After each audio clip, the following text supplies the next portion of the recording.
Sir, ಈಗಿನ current ಜನ್ರೇಷನ್ಗೆ ಪ್ರತಿಯೊಬ್ಬರೂ ತಿಳ್ಕೊಬೇಕಾದಂಥ ಒಂದು ಕಾಮನ್ ಕಾನೂನು ಯಾವುದಿದೆ, ಲಾ, ಎವ್ರಿ ಒನ್ ಶುಡ್ ನೋ.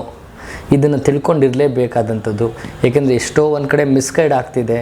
ಅಧಿಕಾರಿಗಳು ಜನರನ್ನು ಟ್ಯಾಕ್ಸ್ ಕಟ್ಟಿದ್ರೂ ಕೂಡ ಒಂದು ಮಿಸ್ಯೂಸ್ ಮಾಡ್ಕೊಳ್ತಾರೆ, ಮತ್ತು ನಮ್ಮ ಲಾನ ಮಿಸ್ಯೂಸ್ ಮಾಡ್ತಾರೆ, ಅವರ ಒಂದು ಸ್ವಂತಕ್ಕೆ ಬಳಸ್ಕೊಳ್ಳೋಕ್ಕೆ ಪ್ರಯತ್ನ ಪಡ್ತಾರೆ. ಅದ್ರ ಬಗ್ಗೆ ನೋಡಿ, ಈಗ ಈ ಕಾನೂನನ್ನು ಯಾತಕ್ಕೆ ಮಾಡಿದ್ದಾರೆ ಅಂತ ಪ್ರಶ್ನೆ.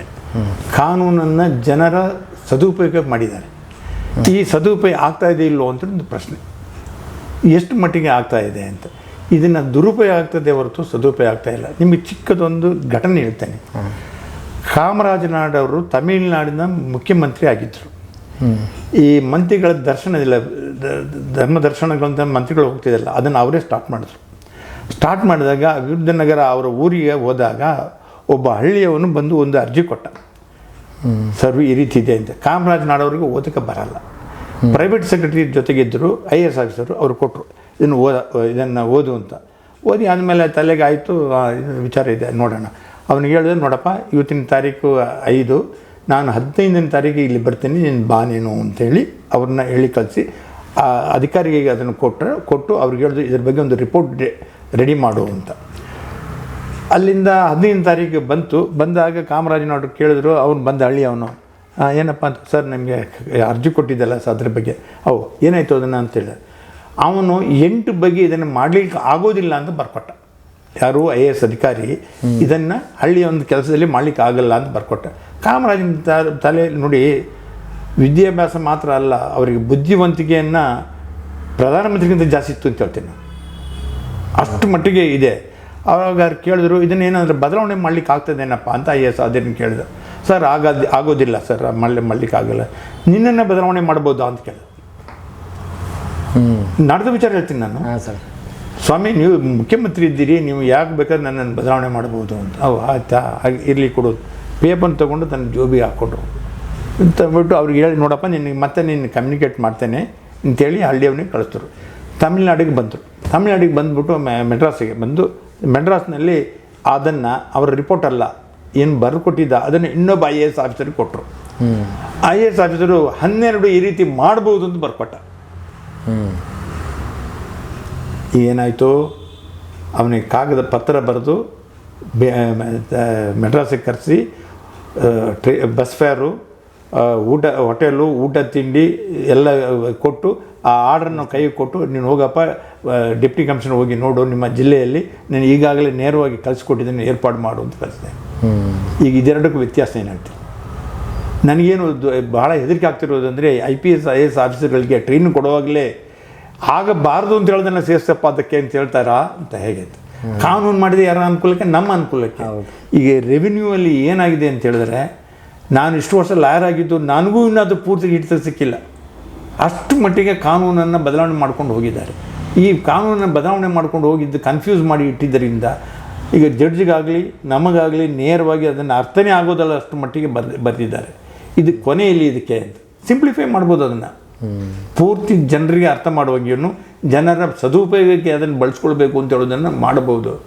ಕಾಮರಾಜನಾಡನಂಥವರು ಹೆಚ್ಚಿನ ವಿದ್ಯಾಭ್ಯಾಸ, ನಾವೆಲ್ಲ ಲಾ ಗ್ರಾಜುಯೇಟ್ ಆಗಿದ್ದೇವೆ, LLM LLB ಎಲ್ಲ ಏನೆಲ್ಲೋ ಕೋರ್ಸ್ಗಳು ಮಾಡಿದ್ದೇವೆ ಅಂತೇಳಿ ನಮಗೇನೇ ಅರ್ಥ ಆಗೋದಕ್ಕಿಂತ ಮುಂದೆ ಆದವರು ಸಿಂಪಲ್ ಮನುಷ್ಯ ಒಬ್ಬ ಕಾಮರಾಜನಾಡರು ಅದನ್ನು ಮಾಡಿ ತೋರಿಸ್ಕೊಟ್ರು. ನಾನು ಯಾಕೆ ಹೇಳ್ತೀನಿ ಅಂದರೆ, ನಾನು ಸಾಕಷ್ಟು ಸತಿ ಇದನ್ನು ಯೋಚನೆ ಮಾಡ್ತಾ ಇರ್ತೇನೆ.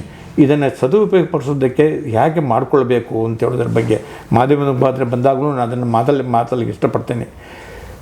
ಮುಖ್ಯಮಂತ್ರಿಗಳು ಅವರು ರಾಜ್ಯದ ಹಿರಿಯರು, ಅವರು ಈ IAS ಆಫೀಸರ್ಗಳು IPS ಆಫೀಸರ್ನ ಕರೆದುಬಿಟ್ಟು ಇದನ್ನು ಸದುಪಯೋಗಪಡಿಸೋದಕ್ಕಾದರೆ ಏನು ಮಾಡ್ಕೊಳ್ಬೇಕು, ಹೇಗೆ ಮಾಡಬೇಕು ಅಂತ ಹೇಳಬೇಕು ಹೊರತು ಅದನ್ನು ಆಗೋದಿಲ್ಲ ಅಂತ ಹೇಳೋದನ್ನು ಇದೆಯಲ್ಲ. ಇದು ಈ ರೀತಿ ಮುಂದುವರೆದರೆ ಎಲ್ಲಿಗೆ ಬರ್ತದೆ ಅಂದರೆ, ಇದು ಎರಡೇ ಇರೋದು. ಯಾವಾಗ ಆಗೋದಿಲ್ಲ ಅಂತ ಹೇಳಿದರೆ ದುಡ್ಡು ಕೊಟ್ಟರೆ ಆಗ್ತದೆ, ದುಡ್ಡು ಕೊಟ್ಟರೆ ಆಗೋದಿಲ್ಲ. ಅದು ಭಾಳ ಚೆನ್ನಾಗಿ ಅದಕ್ಕೊಂದು ಉದಾಹರಣೆ ನನ್ನ ಹತ್ರ ಬಂತು.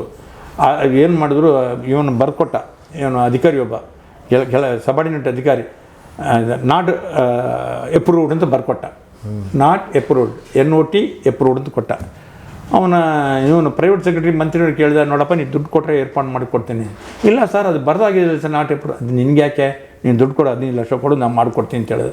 15 ಲಕ್ಷ ಕೊಟ್ಟ. ಆ NOT ಇದೆಯಲ್ಲ ಜೊತೆಗೆ ಸೇರಿಸ್ದ. ನೋಟ್ ಅಪ್ರೂವ್ಡ್ ಆಗೋಯ್ತು. ನೋಟ್ ಅಪ್ರೂವ್ಡ್ ಅಂತ ಬಂದು ನೋಟ್ ಅಪ್ರೂವ್ಡ್ ಕ್ಲಿಯರ್ ಆಗಿ ಕೊಡ್ತು. ಅಂದರೆ ಇದೆಲ್ಲ ಮಾಡೋಕ್ಕಂತ ಬುದ್ಧಿವಂತಿಕೆ ಇದೆಯಲ್ಲ, ಹೇಗೆ ದುರುಪಯೋಗ ಮಾಡಿಸ್ಕೊಂಡು ಹೋಗ್ತಾರಲ್ಲ, ಬರೀ ಹಾಕ್ಬಿಡ್ಬೇಕು ಅವರಿಗೆ. ಅವ್ರನ್ನ ಲೆಸ್ ದೆನ್ ಡಿಸ್ಮಿಸ್ ಬೇರೆ ಯಾವುದು ಮಾಡಬಾರ್ದು. 311 ಆರ್ಟಿಕಲ್ ಪ್ರಕಾರ ಇದು ಆಗಿದೆ, ನಡೆದಿದೆ. ಮಾಡಬಾರ್ದು, ಮಾಡೋಕ್ಕಾಗಲ್ಲ ಅಂತಿದ್ದ ಇಂಥವ್ರನ್ನ ಕೆಲಸದಿಂದ ವಜಾ ಮಾಡಿದರೆ ದಾರಿಗೆ ಬರ್ತಾರೆ. ಈಗ ಮೋದಿಯವರು ಕೆಲವು ಸತಿ ಆ್ಯಕ್ಷನ್ ತೊಗೊಂಡಿದ್ದಾರೆ. ಸುಮಾರು 59 ಜನ ಇನ್ಕಮ್ ಟ್ಯಾಕ್ಸ್ ಅಧಿಕಾರಿಗಳಿಗೆ ಕೆಲಸದಿಂದ ಕಿತ್ತಾಕ್ಬಿಡ್ತಾನೆ, ನೀವೇ ವಾಲಂಟ್ರಿ ತೊಗೊಂಡು ಹೋಗಿ ಅಂತೇಳಿ ಕಿತ್ತಾಕ್ತಾರೆ. ಎಲ್ಲ ಈಗ ಕೋಟಿಗಟ್ಟಲೆ ದುಡ್ಡುಗಳು ಮನೇಲಿ ಸಿಗ್ತದೆ. ರಾಜಕೀಯದವ್ರದ್ದು ಅಷ್ಟೇ, ಅಧಿಕಾರಿಗಳದ್ದು ಅಷ್ಟೇ. ಅಂದರೆ ಏನರ್ಥ, ಇವರು ಹುಟ್ಟಿದ್ದು ಕೆಲಸ ಮಾಡೋದಕ್ಕೆ ಅಲ್ಲ, ಎಕ್ಸ್ಟ್ರಾಕ್ಟ್ ಮಾಡೋದಕ್ಕೆ ಅಂತ. ದುಡ್ಡಿರೋರು ಏನು ಮಾಡ್ತಾರೆ, ಅವ್ರ ಕೆಲಸಗಳನ್ನ ಫೋನಲ್ಲೇ ಮಾಡಿ ಮುಗಿಸ್ಕೊಳ್ತಾರೆ. ಬಡವರ ಕಥೆಯನ್ನು, ಹಳ್ಳಿಯವನ ಕಥೆಯನ್ನು.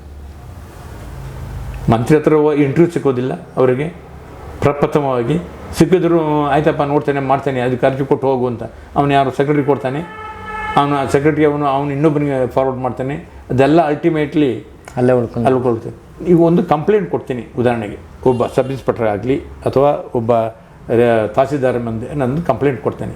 ಅದನ್ನು ಏನು ಮಾಡ್ತಾರೆ, ಅದನ್ನು ಕೊಟ್ಟ ಮೇಲೆ ಅವನಿಗೆ ನಿನ್ನ ರಿಪೋರ್ಟ್ ಕೊಡೋದು ಬರ್ಕೊಡ್ತಾನೆ. ಯಾರಾದರೂ ರಿಪೋರ್ಟ್ನಲ್ಲಿ ನಾನು ಮಾಡಿದ ತಪ್ಪೊಂದು ಬರ್ಕೊಡ್ತಾನ, ಅಡ್ಡಿ ಬರ್ಕೊಡ್ತಾನೆ. ಇಲ್ಲ ಅದೆಲ್ಲ ಸುಳ್ಳು, ಈ ರೀತಿ ಏನಿಲ್ಲ ಅಂತ ಘಟನೆ ನಡೆದಿಲ್ಲ, ಹಾಗೆ ಹೀಗೆ ಅಂತ ಬರ್ಕೊಡ್ತಾನೆ. ಅಲ್ಲಿ ಮೇಲ್ಗಡೆ ಬರೋವರೆಗೆ ಏನಾಗ್ತದೆ, ನೋಡಪ್ಪ ಅದೆಲ್ಲ ಭಾಳ ಸುಳ್ಳು ಬರೆದಿದ್ದಾರೆ, ಅದನ್ನು ಎಪ್ರೂವ್ ಅಂತೇಳಿ ಮಾಡಿ ಅದನ್ನು ಒತ್ತಾಕಿ ಮುಗಿಸ್ಬಿಡ್ತಾನೆ. ಇವನ ಕೆಲಸ ಹಂಗೆ ಉಳಿತು. ನಾನೇ ಒಂದು ಚಿಕ್ಕದೊಂದು ಉದಾಹರಣೆ ಕೊಡ್ತೇನೆ. ಒಂದು ಕಡೆ ಏನಾಗಿತ್ತು, ಒಬ್ಬ ಹಳ್ಳಿಯವನು ಬಂದ, ನಮ್ಮ ಆಫೀಸಲ್ಲೇ ಹುಡುಗನಿಗೆ ಹೇಳಿ ಕನ್ನಡದಲ್ಲಿ ನೀಟಾಗಿ ಟೈಪ್ ಮಾಡಿ ತಹಸೀಲ್ದಾರಿಗೆ ಕೊಟ್ಟು ಕಳಿಸ್ದೆ. ತಹಸೀಲ್ದಾರಿಗೆ ಅದನ್ನು ನೋಡಿ ಆದ ಮೇಲೆ ಕಾನೂನು ಪ್ರಕಾರ ಇದನ್ನು ಮಾಡೋಕ್ಕೆ ಅವಕಾಶ ಇಲ್ಲ ಅಂತ ಬರ್ಕೊಟ್ಟ.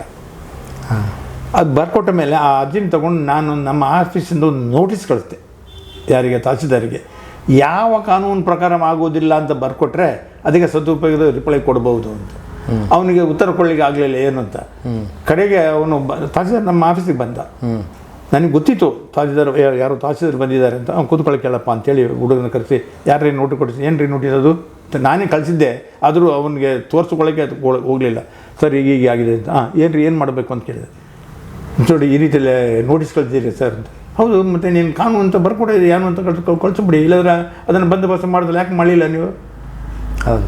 ಕಡೆಗೆ ಅವ್ನಿಗೆ ಹೇಳಿದೆ, ನೋಡಪ್ಪ ಇವತ್ತು ನಾನು ನನ್ನ ವ್ಯವಹಾರ ಹೀಗೇ ಮಾಡ್ತೀನಿ, ಎಷ್ಟು ಜನ ನಂಬ್ತಾರೋ ಬಿಡ್ತಾರೋ ಬೇಡ, ನಾಳೆ ತಿಳಿದ್ರೆ ನನಗೆ ನಂಬಿಕೆ ಇಲ್ಲ. ಇವತ್ತು ತಾರೀಕು 2, 5ನೇ ತಾರೀಕು 10ನೇ ತಾರೀಕು ಒಳಗಡೆ ನೀವು ಮಾಡಿದರೆ ಸರಿ, ಮಾಡಿಲ್ಲ ಅಂದರೆ ನೀವು ಇಲ್ಲಿಗೆ ನನ್ನ ಹತ್ರ ಅದರ ವಿಚಾರ ಮಾತಾಡಕ್ಕೆ ಬರಬೇಡಿ. ಡೇಟ್ ಫಿಕ್ಸ್ ಮಾಡ್ತೇನೆ ಪ್ರತಿ ವಾರದಲ್ಲಿ. ಬರೋ ತಿಂಗಳು, ಬರೋ ವಾರ, ಇದೆಲ್ಲ ಲೆಕ್ಕ ಹಾಕ್ಕೊಂಡು ಹೋದರೆ ಅದು ಕೆಲಸ ಆಗಲ್ಲ. ನೀನು ಮಾಡಿಲ್ಲ ಅಂತಂದರೆ ನಿನ್ನನ್ನೇನಿಲ್ಲ ಡೆಪ್ಟಿ ಕಮಿಷನರ್ ಕೋರ್ಟಿಗೆ ಬಂದು ನಿಲ್ಲಿಸ್ಬಿಡ್ತೀನಿ ಅಂತ ಹೋದ. ನನ್ನನ್ನು ಬೈಕೊಂಡು ಆರ್ಡರ್ ಮಾಡಿಸ್ಕೊಟ್ಟ ತಹಸೀಲ್ದಾರ್. ಅವಾಗ ಆ ಕಾನೂನು ಪರಿಮಿತಿ ಬರೋದಿಲ್ಲ ಅಂತ ಹೇಳಿದ್ರೆ ಏನಾಯಿತು, ಬಂತು ಅವನ ಕೆಲಸ ಇತ್ತು. ನನಗೆ ಸಂತೋಷ ಎಂದರೆ ನನ್ನ ಮೇಲೆ ಬೈಕೊಂಡು ಹೋಗಿದ್ದು ಮಾಡಿದ ವಿಚಾರ ಅಥವಾ ನಮ್ಮ ಆಫೀಸಿಗೆ ಬಂದ ವಿಚಾರ ಅಲ್ಲ, ಪಾಪ ಹಳ್ಳಿ ಕೆಲಸ ಆಯಿತು. ಅದು ನನಗೆ ಭಾಳ ಸಂತೋಷ ಆಯಿತು. ನಾನು ಅದನ್ನು ಚಾಲೆಂಜ್ ಮಾಡೋದು ಅಥವಾ ಇದನ್ನು ಮಾಡೋಕ್ಕೆ ಹೋಗಲಿಲ್ಲ. ಮಾಡ್ಬೋದಿತ್ತು, ಈ ರೀತಿ ಮಾಡಿ ನಿಮಗೆ ಅನಾನುಕೂಲ ಮಾಡಿದ್ದೇನೆ, ಇನ್ನು ಮೇಲೆ ಆ್ಯಕ್ಷನ್ ಯಾಕೆ ತೊಗೊಳ್ಬಾರ್ದು ಅಂತ. ಹೌದು, ಅಂದರೆ ಅಲ್ಲೋ ಪಾಸಿಟಿವಿಟಿ ಹುಡ್ಕೋದು. ನಾವು ಕೆಲಸ ಮಾಡ್ಕೊಳ್ಬೇಕಾದ್ರೆ ಈಗ ನಾವು ನೋಡ್ತಾ ಇದ್ದೀನಿ, ತಹಸೀಲ್ದಾರ್, ಅಸಿಸ್ಟೆಂಟ್ ಕಮಿಷನರ್ಗಳಲ್ಲಿಂದ ಅಲ್ಲಿಂದ ಸ್ಟಾರ್ಟ್ ಆಗ್ತದೆ. ಲೋವರ್ ಕೋರ್ಟಲ್ಲಿ ಸಬ್ ಇನ್ಸ್ಪೆಕ್ಟ್ರು, ಸರ್ಕಲ್ ಇನ್ಸ್ಪೆಕ್ಟ್ರಿಂದ ಸ್ಟಾರ್ಟ್ ಆಗ್ತದೆ. ಇವುಗಳು ನೀತಿ ನಿಯಮಗಳನ್ನು ಸರಿಯಾಗಿ ಬಂದರೆ ಕೇಸುಗಳು ಕಮ್ಮಿ ಆಗ್ತದೆ, ಜನರಿಗೆ ಅನುಕೂಲ ಆಗ್ತದೆ. ಪ್ರಥಮವಾಗಿ ಅದನ್ನು ಯೋಚನೆ ಮಾಡಬೇಕು. ಕಾನೂನೆಲ್ಲ ನಮ್ಮ ಜನರಿಗೆ ಅನುಕೂಲಕ್ಕೆ ಅಂತ ಇಟ್ಟುಕೊಂಡು ಅದನ್ನು ಈ ರೀತಿಯ ದುರುಪಯೋಗ ಮಾಡ್ಕೊಂಡು ಹೋದರೆ ಕೊನೆಯಲ್ಲಿ ಇದಕ್ಕೆ ಅಂತ ಪ್ರಜಾಪ್ರಭುತ್ವದಲ್ಲಿ ನಾವಿದ್ದೇವೆ. ಸರ್ ಇದನ್ನೆಲ್ಲ ಹೇಗೆ ಸರ್ ಅವಾಯ್ಡ್ ಮಾಡೋದು? ಸ್ಟಾಫ್ ಅವಾಯ್ಡ್ ಮಾಡೋದು ಎರಡೇ ಇರೋದಂತೂ ನನ್ನ ಲೆಕ್ಕದಲ್ಲಿ. ನ್ಯಾಯಾಲಯದಲ್ಲಿ ಈಗ ಆರ್ಡರ್ ಮಾಡ್ತಾರೆ, ನಾನು ನೋಡಿದ್ದೇನೆ. ಕೆಲವು ಶ್ರೀಮಾನ್ ನ್ಯಾಯಮೂರ್ತಿ ಕೃಷ್ಣ ದೀಕ್ಷಿತರವರು ಆರ್ಡರ್ ಮಾಡಿದಾಗ ಬರೆದರು, ಅವರ ಮಾಡಿದ ಕೆಲಸಗಳನ್ನು ಅವರ ರೆಕಾರ್ಡಲ್ಲಿ ಇಟ್ಟು ಇಷ್ಟು ದಿವಸದ ಒಳಗಡೆ ಬರಲಿಲ್ಲ ಅಂತ ಹೇಳಿದ್ರೆ ದಿನಕ್ಕೆ ಇಷ್ಟು ದಿವಸ ದಂಡ ಹಾಕಬೇಕು ಅಂತ. ಕೆಲವು ಸತಿ ಅದನ್ನು ಮಾಡಬೇಕಾದ್ರೆ ಜನ ಎತ್ತೇಳ್ಬೇಕಾಗ್ತದೆ.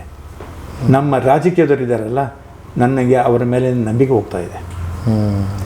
ಈ ಪ್ರಜಾಪ್ರಭುತ್ವದಲ್ಲಿ ಈ ರೀತಿ ನಡ್ಕೊಂಡು ಹೋಗೋದು ಒಳ್ಳೇದಾ ಅಂತ ಒಂದು ಸತಿ ಮಾತಾಡಿದಾಗ ಅದು ಏನು ವಿಪರೀತ ಮಾತಾಡಿದೆ ಅಂತ ನನ್ನ ಮನಸ್ಸಿಗೆ ಆಯಿತು. ಆದರೂ ಅದು ಬೇಕಾಗಿತ್ತು. ದುರಾದೃಷ್ಟವಾಗಿ ಮಹಾತ್ಮ ಗಾಂಧಿಯವರು ಜೀವದಲ್ಲಿ ಇಲ್ಲ. ಇವತ್ತು ಅವರ ಹುಟ್ಟಿದಬ್ಬ. ಅವರೆಲ್ಲ ಬದುಕಿದ್ದರೆ, ಇಲೆಕ್ಷನ್ಗೆ ನಿಂತಿದ್ದರೆ, ಹಣ ಕೊಡ್ತಿದ್ದಾರೆ, ಡಿಪಾಸಿಟ್ ಕಳ್ಕೋರು.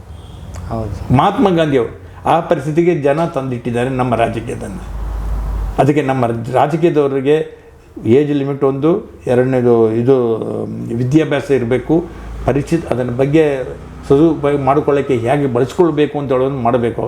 ಆದರೆ ಇವತ್ತಿನ ದಿನ ಹಣದಲ್ಲಿ ಓಟುಗಳನ್ನು ಗಳಿಸೋ ಕಾರಣದಿಂದಾಗಿ ಜನ ಹೋಗಲಿ ಬಿಡಪ್ಪ, ನಾವು ದುಡ್ಡು ಕೊಟ್ಟವನ್ನ ತಗೊಂಡೋಗಿ ಓಟ್ ಹಾಕ್ತಾನೆ ಅಂತ ಹೇಳೋದು ಇದೆಯಲ್ಲ, ಅದನ್ನು ಎಜುಕೇಷನಲ್ಲಿ ನಾವು ತರಬೇಕು. ಇದಕ್ಕೆ ಚಿಕ್ಕ ಒಂದು ಉದಾಹರಣೆ ಕೊಡ್ತಿದ್ದೀನಿ. ನಾವು ಲಾಯರ್ಗಳು ಕೂತ್ಕೊಂಡು ಒಂದು ಸತಿ ಹೈಕೋರ್ಟ್ನಲ್ಲಿ ಮಾತಾಡ್ತಿದ್ದೆವು. ಹಿರಿಯ ವಕೀಲರು ಎಲ್ಲ ಇದ್ದರು. ಎಲ್ಲ ಈ ಆಟೋ ರಿಕ್ಷಾ ಡ್ರೈವರ್ನ ಹಿಡಿದು ಪ್ರಧಾನಮಂತ್ರಿಯವರಿಗೆ ಅದು ಇದು ಭಾಷಣ ಮಾಡಿ ಬೈತಾಯಿದ್ರು. ನಾನು ಸುಮ್ಮನೆ ಕೂತಿದ್ದೆ. ಏನು ಸರ್ ನಿಮ್ಮದು ರಿಯಾಕ್ಷನ್ ಏನು ಅಂತ. ಇಲ್ಲ ನೀವು ಹೇಳ್ತಿದ್ದೀರಲ್ಲ ಅಂದೆಲ್ಲ. ಹೇಳು ಅಂದರೆ ಹೇಳ್ತೀನಿ ಅಂದೆ. ಹೇಳಿ ಸರ್ ಅಂತ. ಮೊದಲು ನಿಮ್ಮ ಇದನ್ನು ಸೆಟ್ರೇಟ್ ಮಾಡೋದಕ್ಕೆ ನಿಮ್ಮ ಕಾಂಟ್ರಿಬ್ಯೂಷನ್ ಏನು ಅಂತ ಕೇಳಿದೆ. ಪ್ರಮಥವಾಗಿ ನಿಮ್ಮ ಏನು ಸರ್, ನಮ್ಮ ಮಾತು ಯಾರು ಕೇಳ್ತಾರ ಸರ್ ಅಂತ ಹೇಳಿ. ಈಗ ಹೇಳ್ತಿದ್ದೀರಲ್ಲ, ನಾನು ಕೇಳ್ತಿದ್ದೀನಲ್ಲ ಇಲ್ಲಿ. ಪ್ರಪ್ರಥಮವಾಗಿ ಈ ಮಾತು ನಿಲ್ಲಿಸಿ, ನೀವು ಸೇರಿದ್ದೀರಿಲ್ಲ ಅಂತ ನೋಡಿ. ಹೌದು. ನೀವು ನಿಮ್ಮ ಸಂಸಾರ, ಮಕ್ಕಳು, ಹೆಂಡತಿ ಮಕ್ಕಳನ್ನ ಮಾಡಿ ಇದು ಸ್ಪ್ರೆಡ್ ಆಗ್ತದೆ. ಓವರ್ನೈಟ್ ಆಗಲ್ಲ, ಇದು ರೋಲ್ ಮಾಡಲ್ಲ. ಇದನ್ನು ಸ್ಪ್ರೆಡ್ ಆಗಬೇಕು, ಪ್ರಪಂಚದಲ್ಲಿ ಸ್ಪ್ರೆಡ್ ಆಗಿ. ಈಗ ಭಾರತ ದೇಶದ ಮೇಲೆ, ಕಾನ್ಸ್ಟಿಟ್ಯೂಷನ್ ಮೇಲೆ ಬೇಡದನ್ನು ಹೇಳುವವನು, ಅವನು ದೇಶಭಕ್ತಿ ಎಷ್ಟಿದೆ ಅವನಿಗೆ? ದೇಶಭಕ್ತಿ ಮಾಡ್ತಾನೆ ಇದನ್ನು. ಅವನು ನಾನು ಇಂಪಾರ್ಟೆನ್ಸ್ ಮನುಷ್ಯಂದು ಗೊತ್ತಾಗಬೇಕು ಅಂದರೆ ಅದಕ್ಕೆ ವಿರುದ್ಧ ಮಾತಾಡಬೇಕು ಅಂತ ಕೇಳ್ತಾನೆ. ಮನುಷ್ಯತ್ವ ಇದೆಯಾ ಅನ್ನೋ ಥರ ಸಂಸಾರದಲ್ಲಿ ನಾನು ನೋಡಿದ್ದೇನೆ. ಆಸ್ತಿಗಾಗಿ ಮಗ ತಂದೆನ ಹೊಡೆದಾಕಿದ್ದಾರೆ. ಅದಕ್ಕೆ ಎಲ್ಲರೂ ಹಾಗೆ ಮಾಡಿ ಅಂತ ಹೇಳಬೇಕಾ? ತಂದೆನೂ ಮಕ್ಕಳನ್ನು ಹೊಡೆದಾಕಿದ್ದು ಇದೆ. ಈ ರೀತಿ ಕಿರುಕುಳ ಕೊಡ್ತಾರೆ ಅಂತ ಅಂದರೆ ಅವ್ರನ್ನ ಕರೆದು ಈ ವಿಚಾರಗಳನ್ನು ಮನಸಾರೆ ಮಾಡಬೇಕು. ನಮ್ಮ ವಿದ್ಯಾಭ್ಯಾಸ ಸಿಸ್ಟಮನ್ನು ತರಬೇಕು. ಎಲ್ಲೆಲ್ಲಿ ನಮಗೆ ಅವಕಾಶ ಸಿಗ್ತದೆ ಅಲ್ಲಿ ಕೆಲವು ಸಲಹೆಗಳನ್ನು ಕೊಟ್ಬಿಟ್ಟು ಆ ವಿಚಾರಗಳಲ್ಲಿ ಘಟನೆ ನಡೆದವ್ರನ್ನ ರಿಫಾರ್ಮ್ ಮಾಡೋದಕ್ಕೆ ನೋಡಬೇಕು. ನಾವು ಪ್ರಪ್ರಥಮವಾಗಿ ರಿಫಾರ್ಮ್ ಮಾಡಬೇಕು. ರಿಫಾರ್ಮ್ ಮಾಡಿದ್ರೆ ಅವನು ಮನವರಿಸಿ ಅವ್ರಿಗೆ ಒಪ್ಪಿಸಿ, ನೋಡಪ್ಪ ಈ ರೀತಿ ನೀನು ಮುಂದ್ಕೊಂಡು ಮಾಡ್ಕೊಂಡು ಹೋಗ್ತಿದೆಯಲ್ಲ, ಇದರಿಂದ ನಿನಗೂ ಅನುಕೂಲ ಆಗಲ್ಲ, ನಿಮ್ಮ ಸಂಸಾರಕ್ಕೆ ಅನುಕೂಲ ಆಗಲ್ಲ, ಸರೌಂಡಿಂಗು ಇದನ್ನು ಆಜು ಬಾಜುರವ್ರಿಗೂ ಆಗೋದಿಲ್ಲ, ಪ್ರಪಂಚಕ್ಕೂ ನಮ್ಮ ದೇಶಕ್ಕೂ ಸರಿ ಬರೋದಿಲ್ಲ ಅಂತ ಹೇಳೋದನ್ನು ಅವ್ರಿಗೆ ಹೇಳ್ಬೇಕು. ದೇಶಭಕ್ತಿ ಇಲ್ಲದಿದ್ದರೆ, ತಂದೆ ತಾಯಿ ಮೇಲೆ ಅಭಿಮಾನ ಇಲ್ಲದಿದ್ದರೆ ಅವ್ರು ಮನುಷ್ಯತ್ವ ಇಟ್ಕೊಂಡು ಎಲ್ಲಿವರೆಗೆ ಉಳಿಸ್ಕೊಂಡು ಬರ್ತಾರೆ ಅವರು. ಭಾಳ ಸುಲಭದಲ್ಲಿ ನೀವು ಹೇಳ್ಬಿಟ್ಟಿದ್ದೀರಿ, ನಿಮ್ಮ ಹತ್ರ ಇದೆಯಾ ಅಂತ ಕೇಳ್ಬೋದು. ನನ್ನ ಹತ್ರ ಇದೆ. ನಾನು ತಂದೆ ತಾಯಿ ಫೋಟೋನ ಇಟ್ಕೊಂಡು ಬೆಳಿಗ್ಗೆ ಹೋದ ನಮಸ್ಕಾರ ಮಾಡಿ ಹೊರಗಡೆ ಬರ್ತೇನೆ. ದೇವ್ರಿಗಿಂತ ಮೊದಲು ಅವರಿಗೆ ನಮಸ್ಕಾರ ಮಾಡ್ತೇನೆ. ನಾನು ಈ ಪರಿಸ್ಥಿತಿಗೆ ಬರಬೇಕಾದ್ರೆ ನನ್ನ ತಾಯಿ ಭಾಳ ಪ್ರಾಮುಖ್ಯವಾಗಿದ್ದಾರೆ, ತಂದೆನೂ ಜವಾಬ್ದಾರಿ ಇದ್ದಾರೆ. ಇವತ್ತು ಅವ್ರನ್ನ ಬೆಳೆಸ್ಕೊಳ್ತೇನೆ. ಎಷ್ಟು ಜನ ತಂದೆ ತಾಯಿಗಳನ್ನ ನೋಡ್ಕೊಂಡು ಹೋಗ್ತಾರೆ. ನಾನು ಸಭೆಯಲ್ಲಿ ಮೀಟಿಂಗಲ್ಲಿ ಹೋದಾಗಲೇ ಹೇಳ್ತೇನೆ, ತಾಯಿಯವರು ನಮ್ಮ ಜೀವದಲ್ಲಿರುವ ದೇವರು ಅಂತ. ಹೌದು. ಎಷ್ಟು ಜನ ನಮ್ಮ ಥರ ಇಲ್ಲೋ ಥರ ವಿಚಾರ ಬೇರೆ. ನಾವು ಊರಿಗೆ ಹೋದಾಗ ನಮ್ಮನ್ನು ಹೇಗೆ ಟ್ರೀಟ್ ಮಾಡ್ತಿದ್ರು ಅಂದರೆ, ಬರುವಾಗ ಅಲ್ಲಿ ಆದಾಯ ಇಲ್ಲ ಅವರಿಗೆ. ತಾಯಿಯವರು ನನಗೆ ಬರುವಾಗ ಅವಾಗ 100 ರೂಪಾಯಿ 200 ರೂಪಾಯಿ ನನ್ನ ಕೈ ಕೊಡೋರು. ಬೇಡ ಅಂತ ಹೇಳಿದ್ರೆ ಕೇಳ್ತಿರ್ಲಿಲ್ಲ. ಇಲ್ಲಪ್ಪ ನೀನು ಮಾಡುವಂತ. ನಾವು 6 ಜನ ಮಕ್ಕಳಿದ್ದೇವೆ, ಅವ್ರಿಗೆಲ್ಲ ಹಂಚಬೇಕು ಬೇರೆ ಬೇರೆಯವರು. ಯೋಚನೆ ಮಾಡಿ ಹೇಗಿದ್ದಾರೆ. ಅದರಿಂದ ನಾವು ಕೇಳೋದಕ್ಕೆ ಭಾಳ ಸುಲಭ, ಇದನ್ನು ನಡೆಸೋದು ಕಷ್ಟ ಅಂತ ಜನ ಹೇಳ್ತಾರಲ್ಲ, ಅದು ಮೂರ್ಖತನ. ಅಳವಡಿಸ್ಕೋಬೇಕಾಗತ್ತೆ. ನಾವು ಅಳವಡಿಸ್ಕೊಳ್ಬೇಕು, ಅದನ್ನು ಮಾಡಿ ತೋರಿಸ್ಕೊಳ್ಬೇಕು, ನಮ್ಮನ್ನು ಉಳಿಸ್ಕೊಳ್ಬೇಕಾಗಿದೆ. ಇಲ್ಲದಿದ್ದರೆ ಬೂಟಾಟಿಕೆ ಮಾತುಗಳು ನೂರಾರು ನಡೀತಾ ಇದ್ದಾವೆ.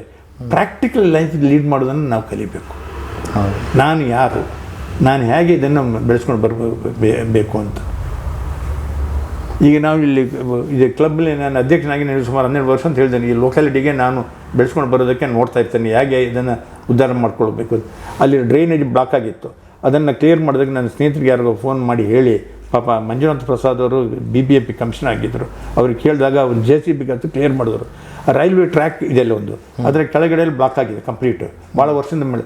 ಅಲ್ಲಿ ರೈಲ್ವೆ ಟ್ರ್ಯಾಕ್ನವನು ಫೋನ್ ಮಾಡಿಬಿಟ್ಟು, ಇಲ್ಲಿ ನೀವು ಮುಟ್ಟಿದರೆ ನಿಮ್ಮ ಮೇಲೆ ಆ್ಯಕ್ಷನ್ ತೊಗೊಳ್ತೇನೆ ಅಂತ ಹೇಳಿ ಕಾರದು ವಾರ್ನಿಂಗ್ ಮಾಡಿದ್ದೇನೆ, ಇಲ್ಲೇ ನಿನ್ನ ಮೇಲೆ ಕ್ರಮ ತೊಗೊಳ್ತೀನಿ ನಾನೀಗ ಅಂತ. ಮತ್ತಷ್ಟು ಸುದ್ದಿಗಳಿಗಾಗಿ ನೋಡ್ತಾ ಇರಿ ಪಬ್ಲಿಕ್ ನ್ಯೂಸ್ 24x7. ಇದು ಸತ್ಯದ ಧ್ವನಿ.